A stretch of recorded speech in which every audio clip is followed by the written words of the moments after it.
Yeah. Good. The stage is all yours. Thank you for coming. Right, I'm an American. I can speak really fast, but if I say something that you don't understand or you want translated, just say you want me to slow down or you want it translated, and we'll have a good conversation. And that way, hopefully we all get something out of it. Can I just start with a question? Yes, of course. Who wants to be amputated? It's not fun, doesn't feel good. What about a year later and 2 years later? Why don't you want to have an amputation? Are things easier? No. It's tougher, right? Yeah. What's tougher when you're an amputee? It's more challenge. It's more challenge. More time, it's more challenge, but the target, it's still the target. Right? It's more challenging. It's not normal. It's not the way we were born. Yeah. We don't have, all of our fingers or all of our elbows or all of our knees or all of our feet, and it's more challenging. And so I think we don't like it and we don't want it, and nobody really wants it because we don't get to live life as normal as the way that we would otherwise live life normally. So the goal then has to be what? The goal has to be to get back to normal. It has to be get yourself as close to whatever normal was before that as what you can get yourself to. And that has always been my goal as an amputee when I got injured and I faced the new normal that I was facing in life, was to get myself as close to the old normal as I could. Maybe things take a few minutes longer. Maybe it's a little bit tougher to balance. And maybe I need to use somebody's, put my hand on somebody's shoulder to help for a moment or grab a handrail. But it's to get back as close to normal as what I can, because that's how we want to live life. We want to be able to just do and go and smile and have fun and not have to worry that something's going to hold us back. And it doesn't have to hold us back if we don't let it hold us back. I was injured September 19, 2010 as a bomb tech in Afghanistan. And when I was in Afghanistan, bomb tech, like your Yahlom, right? Disarm bombs. And when I was serving in Afghanistan, I was in our highest levels of military special operations. I was a career military guy. I had been in for 10 years. I was going to be in for 20 or 30 years in the military. I loved it. It's where I wanted to be. And it was, I just had fun. I was like a round peg in a round hole. It's where I fit. And that night in Afghanistan, I was with the members of my team. 2 snipers, 1 K9 handler, 2 medics, a few other guys, an interrogator, different guys that do different things, and we're all on the ground. And we got dropped off in a tall marijuana field, pot field, right? Y'all know what marijuana is, right? No, what is this? Yeah. We got dropped off in a tall marijuana field, and there was a river on the other side. And I knew that there had to be an ambush or booby traps or mines or something by that river, because it was the only place that we could cross the river and get to the other side.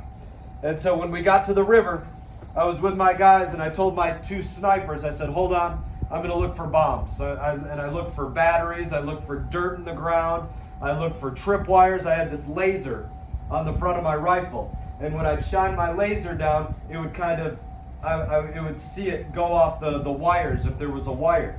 And I didn't find or see any. And I told my sniper buddies that I was going to go to the other side of the river. And I go to the other side of the river.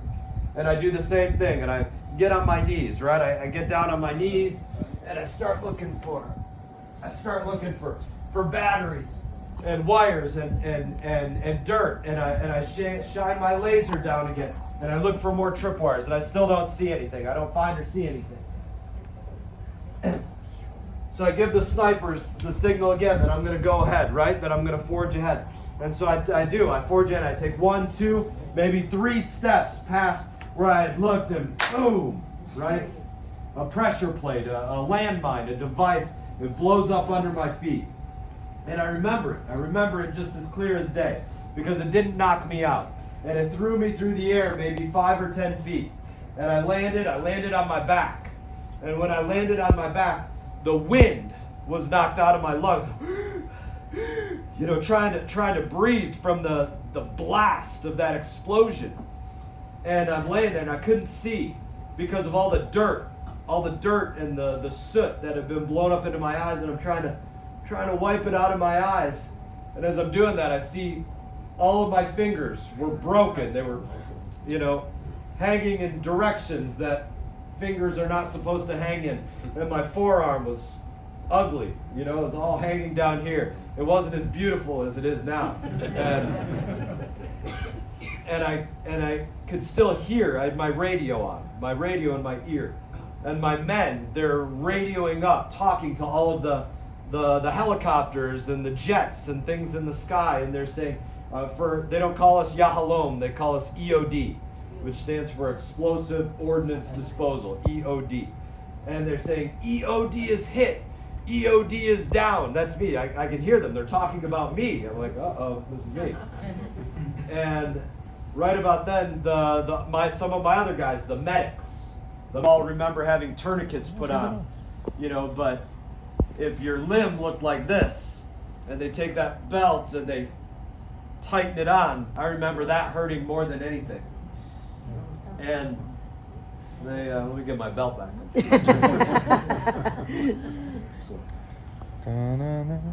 And after that, they loaded me onto a stretcher, right, to get me off the battlefield. And that's kind of the last thing that I remember from that night, is them loading me onto a stretcher, getting me into a helicopter.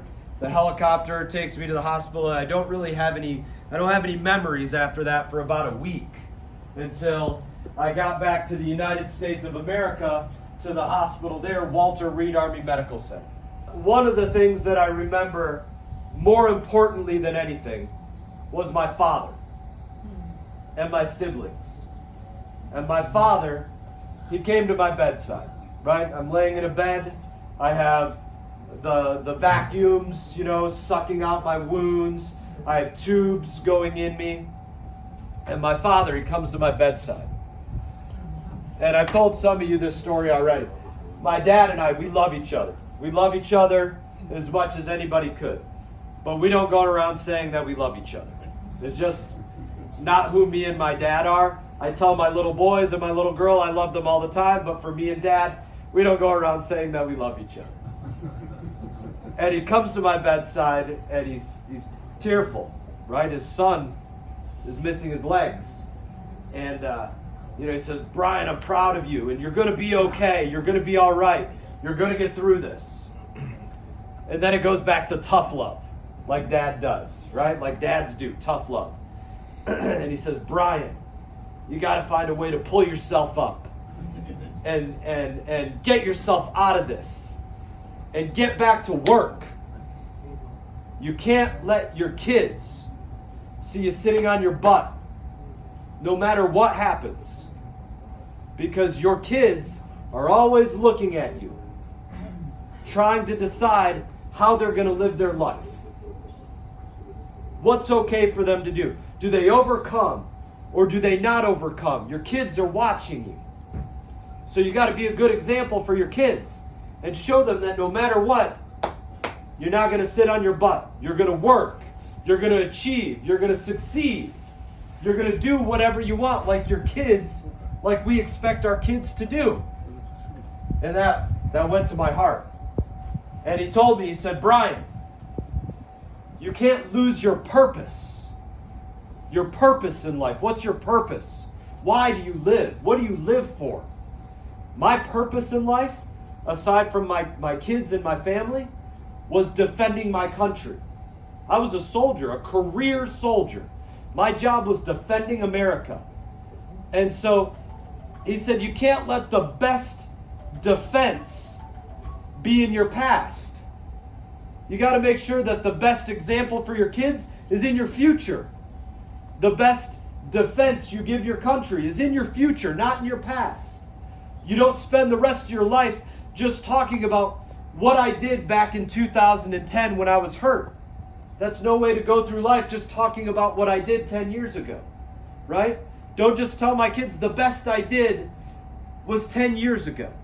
No, the best you do is in your future. Every day in front of you, that's the best that you do. And that's normal. That's got to be your normal to life.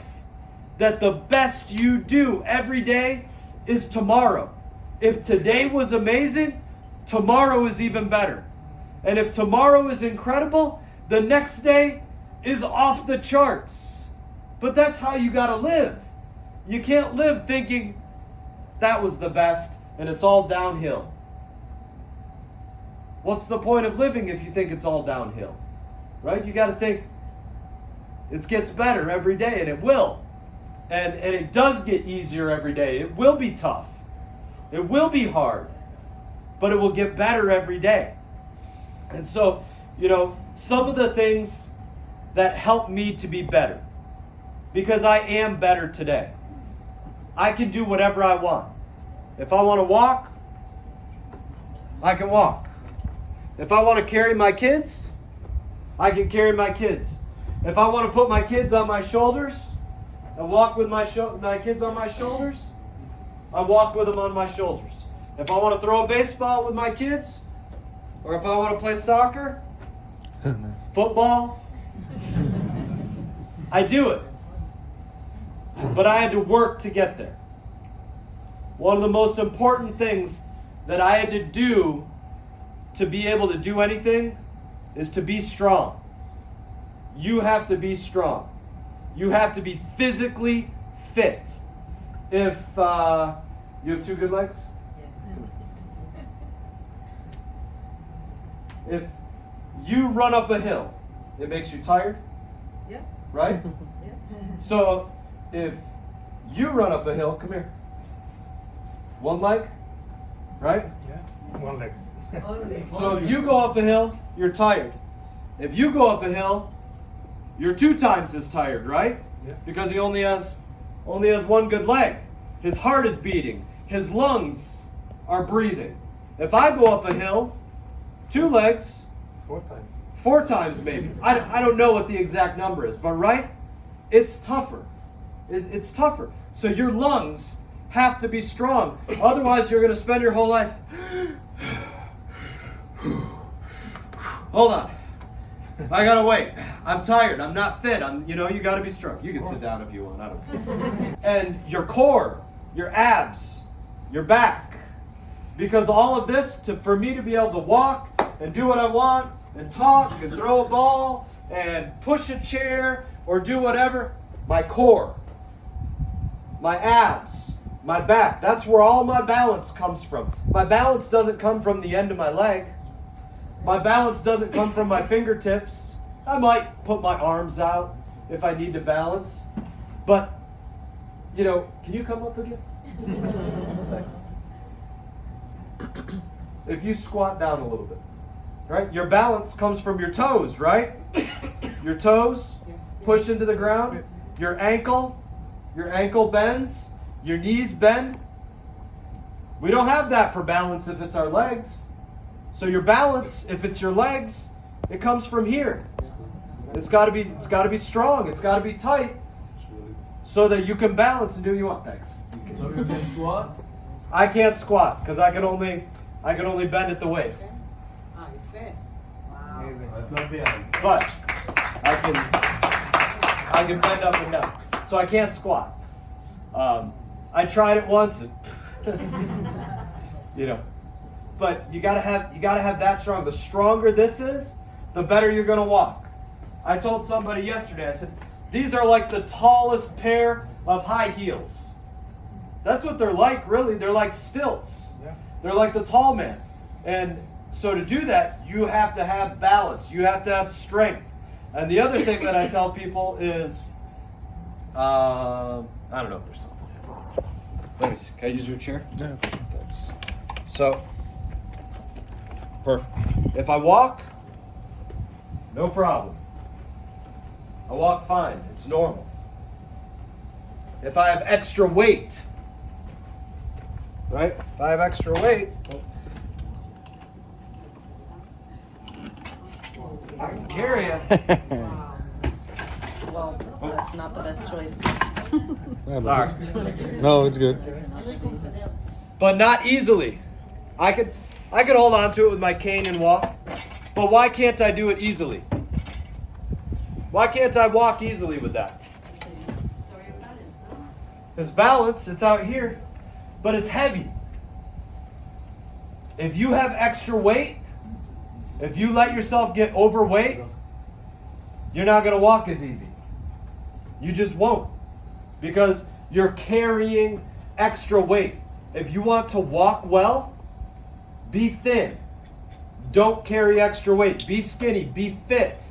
Because every extra pound that you carry, it's an extra pound. If I gave you a 20-pound bag of rice, a 20-pound bag of rice to put on your shoulder, for you, is it easier to walk? Is it easier to walk with a bag of rice? No, it's tougher because we don't have two knees or two ankles or two legs or whatever it might be. So don't make it tougher on yourself. Work to be fit and lean and strong, and you will be a better walker. You will have better balance. You will not be carrying as much. And then you'll be able to carry extra weight like your kids or your grandkids. That will be the extra weight that you can carry because you're not carrying this extra weight. Some of the most important things I can tell you. Who's not an amputee? Who's family? I always tell the family, you got to be a jerk. Everybody know what a jerk is? Be an asshole.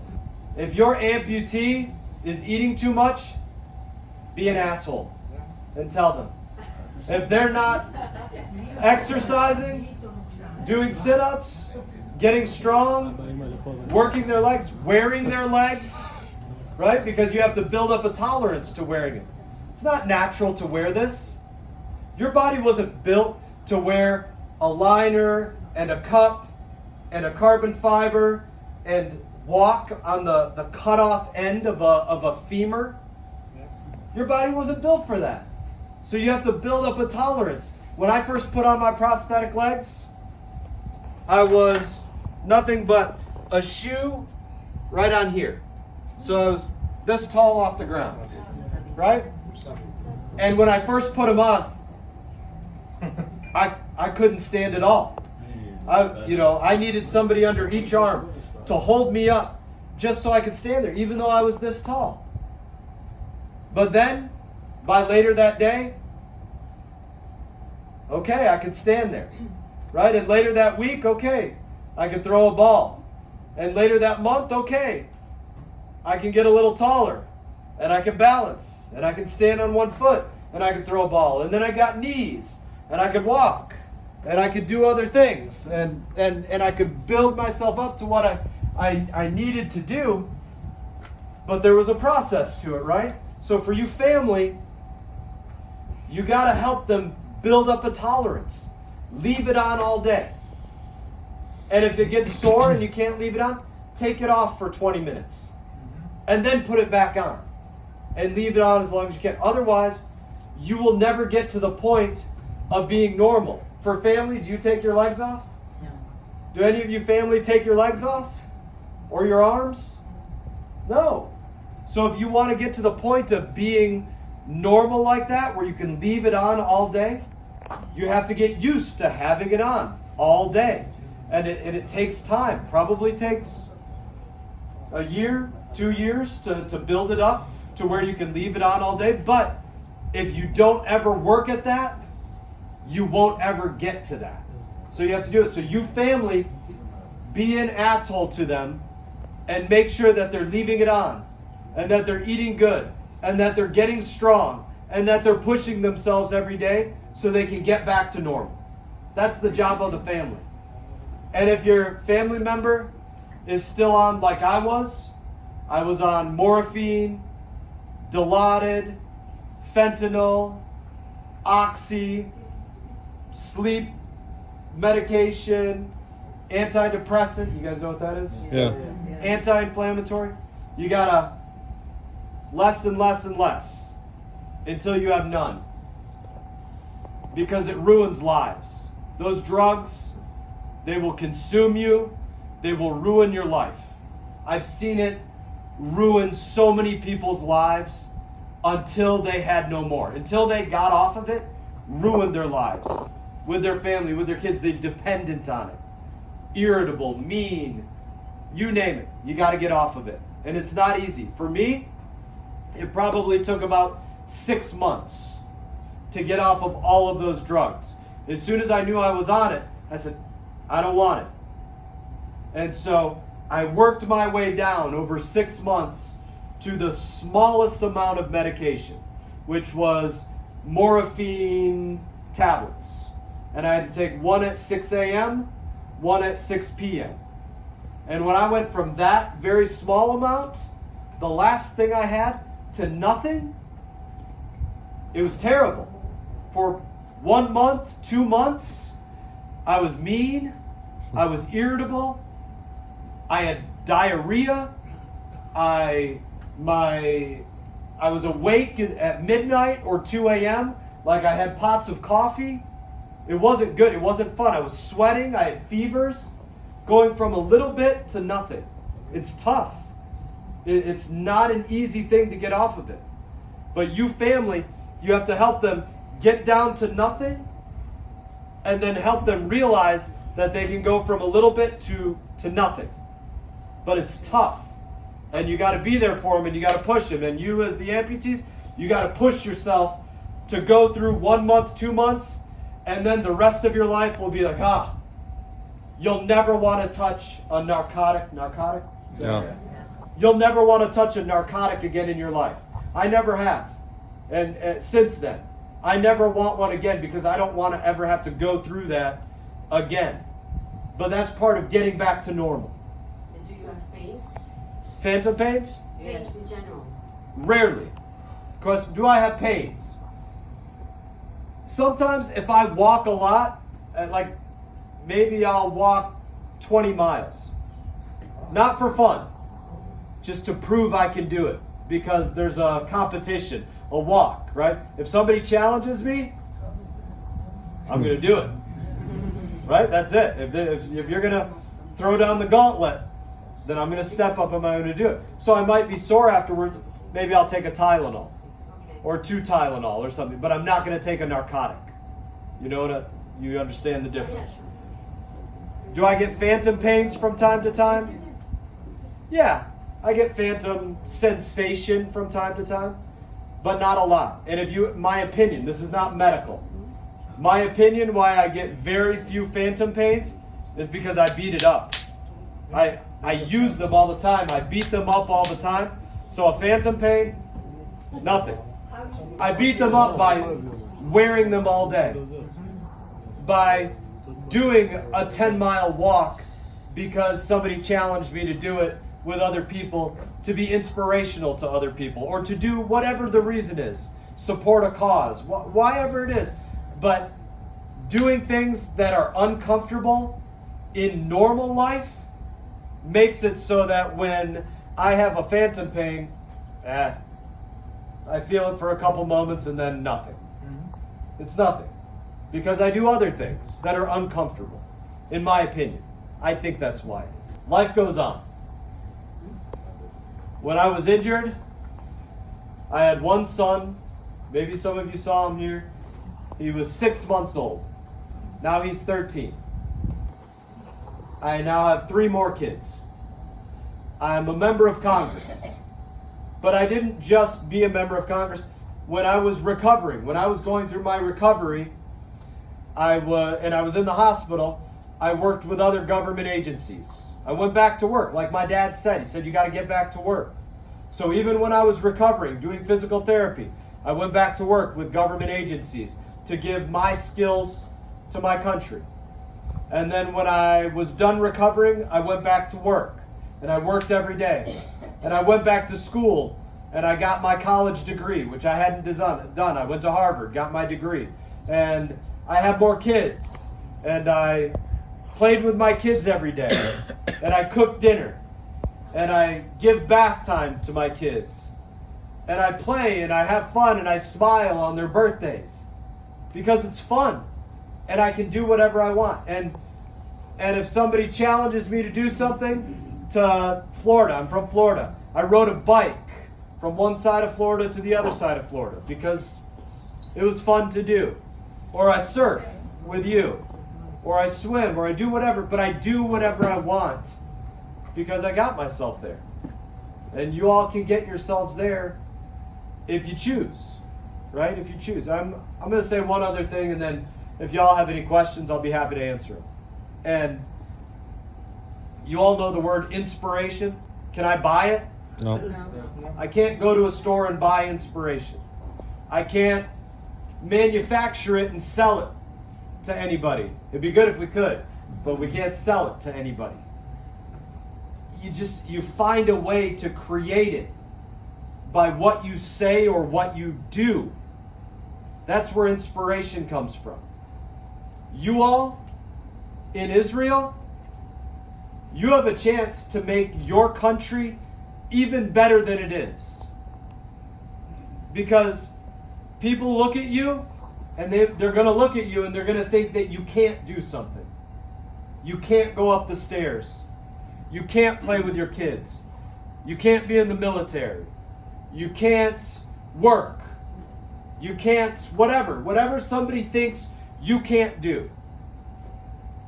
But if you do it, then they're going to look at you and they're going to be inspired. Because if you can do it, then why can anybody else not do it? Right? Yeah. You will inspire people by what you choose to go out there and still do every day. Ronan, going through the hospital, people look at him and they see he can do whatever he wants. He works with other amputees.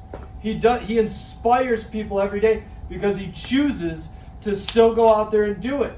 He can't sell his inspiration. You can't buy his inspiration, but you can look at him and you can be inspired because he's missing a leg and he still does whatever he wants to do.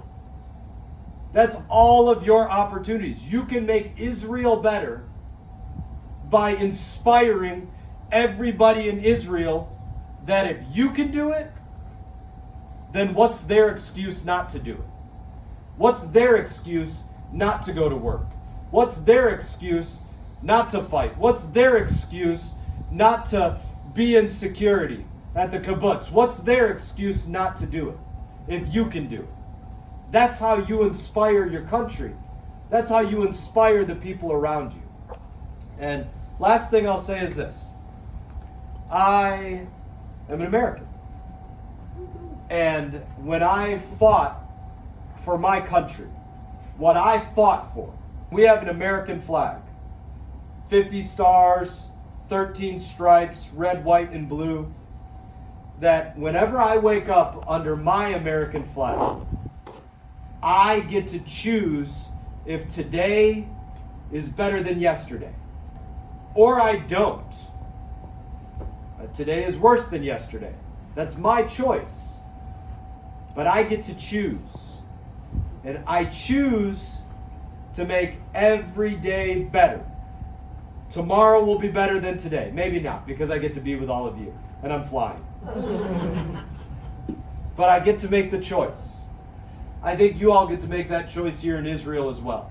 Yeah. It doesn't matter if yesterday you lost a leg, or yesterday you lost a leg, or yesterday you lost an arm, or yesterday you lost 2 legs, or you lost a finger, or you lost friends, or you lost family. You still get to wake up tomorrow and decide that tomorrow is a better day. Or it's not. But you make the choice. So, thank you for letting me spend this week with you all. I've become a better person being with you all, seeing you all go through your challenges, your experiences, see you live them, see how you deal with these things. I'm better. I'm inspired by you. I enjoyed it. I enjoyed being in the country.